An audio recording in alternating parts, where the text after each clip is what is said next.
आज अनुचा hair cut करायचा होता आणि इडलीचा बेत होता. चला नमस्कार मंडळी, कशी आहात तुम्ही सर्व? सकाळ सकाळ छान पोहेचा नाश्ता केला आणि इडली म्हणलं दुपारीच करावं कारण त्याचं जेवण होईल. आता इडली कशी बनवायची ते डिटेलमध्ये मी तुम्हाला लास्ट व्हिडिओमध्ये सांगितलं आहे, त्यामुळे तो व्हिडिओ एकदा नक्की चेक करा. बघा किती छान सॉफ्ट अशी आपली इडली तयार आहे आणि त्यासोबत सांबर आणि नारळाची चटणी पण केली. चला आता हे जेवण करून नंतर लगेच चालू आहे आम्ही बाहेर. आणि इतका पाऊस आहे ना रायगडला की बेमाप.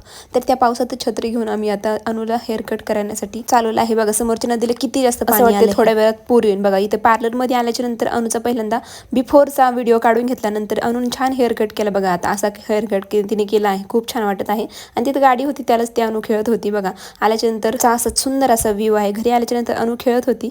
नंतर मला चटणी बनवायची होती, ओल्या नारळाची चटणी परत, कारण संध्याकाळची संपली होती. मग ती ओला नारळ पहिल्यांदा फोडला आणि त्यातलं पान अनुला खूप जास्त आवडतं, मग तिला ते गाळून दिलं पाणी. असा होता आजचा दिवस. कसा वाटला तुम्हाला व्हिडिओ कमेंटमध्ये नक्की सांगा. आवडलं तर एक लाईक नक्की करा, चॅनलला सबस्क्राईब करा. चलो बाय.